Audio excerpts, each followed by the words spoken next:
perseguição a Lázaro Barbosa nos traz algumas lições. Vamos ver se a gente aprende. Salve todos e todas, Arruda Crônico aqui.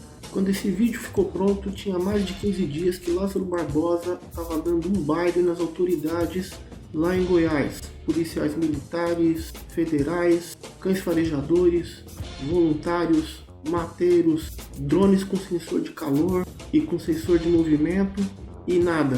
Ninguém consegue pegar o cara. Isso nos traz algumas reflexões e algumas lições pra gente analisar. Vamos nessa? Então, já sabe, né? Deixa o seu joinha, se inscreve no canal, ativa o sininho para ser avisado dos outros vídeos. Comente, é legal saber o que você pensa a respeito. E se você achar que vale a pena, compartilhe esse vídeo, beleza? Vamos aí. Lázaro não é o perfil do criminoso comum. Bom, a primeira coisa que a gente tem que entender é que Lázaro Barbosa é um criminoso fora da curva. A mídia sensacionalista, policialesca e alguns políticos de direita bem oportunistas têm usado o caso para voltar a falar sobre temas bem complicados, como pena de morte, redução da maioridade penal, embora o Lázaro seja adulto e bem velhinho já, para se comparar com o menor de idade, endurecimento das leis, enfim, o tal do pensamento punitivista, ou seja, o pensamento de que só a punição, e quanto mais bárbara, quanto mais dura, quanto mais cruel e perversa for essa punição, melhor, e que só a punição vai nos dar a tal sensação de segurança que o tal cidadão de bem tanto procura. Entretanto, isso é uma falácia, não é verdade. Os números mostram que a maioria da nossa população carcerária, que hoje já chega a 800 mil pessoas, das quais 40% ainda não foram julgadas, ou seja, nós ainda não sabemos sequer se essas pessoas são culpadas e elas já estão entupindo as nossas prisões. Dessas 800 mil pessoas, 37% cometeram crimes contra o patrimônio, ou seja, roubo ou furto, e 39% cometeram crimes ligados direto ou indiretamente a tráfico de drogas. O que esse número nos diz? Ele nos diz que 76% de quem está preso hoje no Brasil não matou ninguém, não estuprou ninguém, não agrediu ninguém. Não foram crimes contra a pessoa, foram crimes cujo objetivo era obter dinheiro. É o que a gente pode chamar de crime social. A pessoa se viu compelida a cometer esse crime para juntar grana. Esse é o crime típico de uma sociedade que tem desigualdade social, desigualdade racial, desigualdade socioeconômica e de gênero, de orientação, enfim. É um país onde as pessoas se veem compelidas a partir para a marginalidade porque não tem expectativas ou esperança de conseguir uma vida digna, de conseguir uma vida melhor. Podemos discutir as questões do juízo de valor, do caráter, da honestidade e ficar nesse pipipi-popopô. Mas o fato é que sociedades com menos desigualdade têm menos incidência nesse tipo de crime.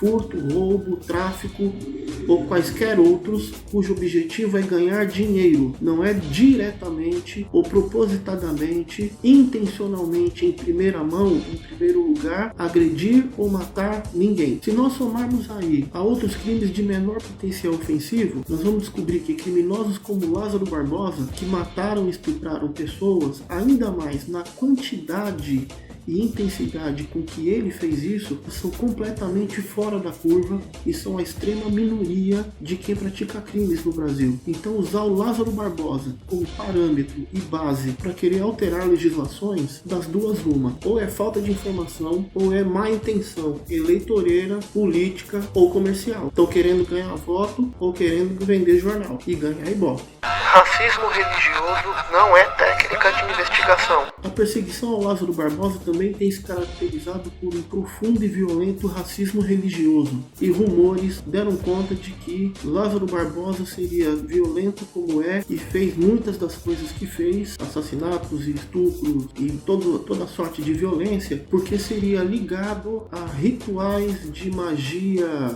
negra e que era praticante de satanismo, enfim, outras crendices com base em absolutamente nada de concreto. Isso fez com que as autoridades que estão buscando o Lázaro lá naquelas pequenas cidades do interior de Goiás praticassem racismo religioso. Essas autoridades têm invadido terreiros de candomblé, de umbanda, enfim, de religiões de matriz africana, sem mandado, sem nenhum tipo de acusação formal, aleatório. Ali tem um terreiro, nós vamos invadir, sem nenhum tipo de fundamento na investigação. Parte do patrimônio dessas casas, que tem espaços sagrados, estão sendo destruídos. Lideranças religiosas têm sido agredidas e ameaçadas. Entretanto, a companheira do Lázaro, em depoimento à polícia, disse que o Lázaro se declarava evangélico, que ele teria conhecido a fé evangélica em uma das prisões, durante uma das suas prisões, e que teria se convertido ao cristianismo evangélico neopentecostal. Entretanto, nenhum templo evangélico foi sequer investigado, nenhum templo evangélico foi invadido ou procurado, nenhuma liderança evangélica da região foi sequer interrogada. Falando na companheira do Lázaro Barbosa, machismo estrutural não é técnica de interrogatório. Esse caso também está cheio de machismo e misoginia. Não me parece óbvio que a companheira do Lázaro Barbosa, com residência fixa e conhecida por toda a comunidade, fosse um lugar plausível para que ele se escondesse. Por quê? Porque é uma residência fixa e conhecida por toda a comunidade. Entretanto, a polícia bateu na porta da companheira do Lázaro Barbosa. Ela foi agredida com bofetões, ela foi ameaçada e essa técnica maravilhosa de interrogatório foi utilizada na intenção de que ela dissesse onde o Lázaro está. Ela disse reiteradas vezes que não sabe. Mesmo assim, continua sendo agredida por policiais, continua sendo exposta na comunidade, o que caracteriza machismo e misoginia. Armas em casa não garantem segurança. Regulamentação de armamentos para a população, sobre armar o cidadão de bem, sobre liberar para que civis, cidadãos comuns, portem arma, tenham armas dentro de casa. Bom, o caso Lázaro nos ensina outra dura lição, que era óbvia, que tem dados estatísticos comprovando, que tem vários especialistas falando contra, e ainda assim a teimosia anticientífica, a teimosia ideológica do tal punitivismo, a cultura do fatalismo, do sensacionalismo de setores da mídia, da irresponsabilidade de setores da classe política e inclusive da classe profissional de forças de segurança, faz com que vire e mexe, e desde que o Bolsonaro assumiu a presidência, se fale insistentemente sobre regularização do porte de armas e de permissões para que as pessoas tenham armas em casa. Pois bem, a dura lição que o Lázaro nos ensina é que isto não funciona. Na prática, as pessoas não estão mais seguras andando armadas ou com armas em casa. O próprio presidente Bolsonaro, quando ainda era deputado federal, teve uma lição na prática disso. Ele foi assaltado, estava armado, não conseguiu reagir, a arma não serviu para nada, levaram a grana, levaram a moto em que ele estava e ainda levaram seu revólver. O criminoso sempre vai ter o fator surpresa e esse elemento lhe dá uma vantagem enorme. No caso do Lázaro, ele tem invadido propriedades rurais nas localidades por onde ele passa, e estas pessoas que acreditaram nesse discurso, que se utilizaram dos marcos regulatórios por decreto que o presidente assinou, facilitando que elas tivessem armas, permitindo que elas tivessem armas, só serviram para uma coisa. O Lázaro tem invadido essas propriedades, ele tem o fator surpresa, as pessoas não tiveram tempo de pegarem as suas armas para se defender e estarem seguras e protegerem a sua família, e ainda por cima, essas armas é que estão sendo utilizadas pelo Lázaro contra as forças de segurança. O Lázaro já mandou 4 policiais para o hospital, já houve 5 ou 6 tiroteios. Ora, se ele está numa área erma, no meio do mato, onde ele tem conseguido armas e munição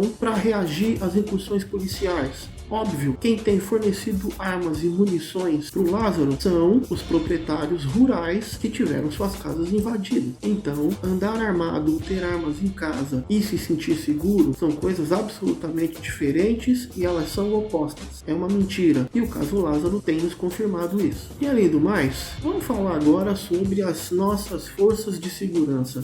Cadê a eficiência, a inteligência e a ostensividade?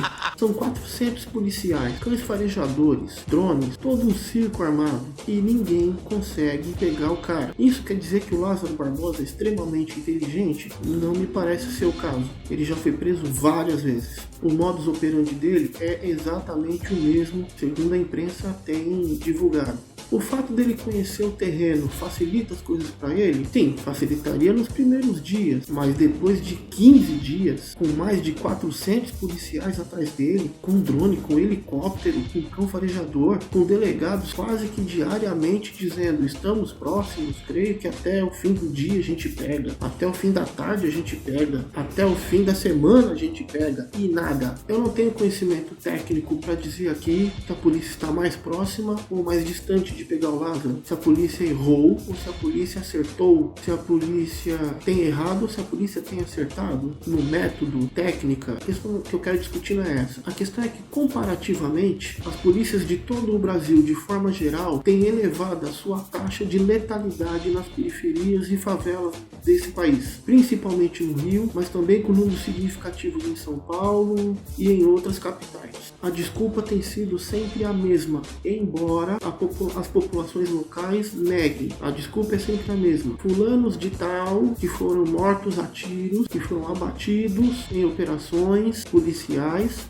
reagiram à prisão e teriam sido mortos porque reagiram à prisão. Ou nos casos como da Kathleen, como da menina Agatha, como do menino João Pedro, era uma operação de rotina ou sequer era uma operação, mas os policiais foram recebidos a bala nas comunidades. E daí a letalidade da ação, porque os policiais só reagiram. Bom, o Lázaro Barbosa é um criminoso muito perigoso, muito violento e está armado. 400 policiais estão há mais de 15 dias caçando esse homem, que já reagiu a tiros e, como eu disse, já mandou 4 policiais para o hospital. O que está me parecendo é que o caso Lázaro Barbosa está nos ensinando exatamente como é de verdade quando as polícias encaram alguém que realmente está disposto a reagir contra ela. O que está me parecendo é que o Lázaro Barbosa põe à prova, primeiro, a versão de que os nossos policiais vivem experimentando a experiência de lidar com bandidos que reajam contra eles. A de que os nossos policiais não são esses soldados de forças especiais de filme de ação norte-americano que eles dizem ser. O que está me parecendo é que os nossos policiais são experts mesmo,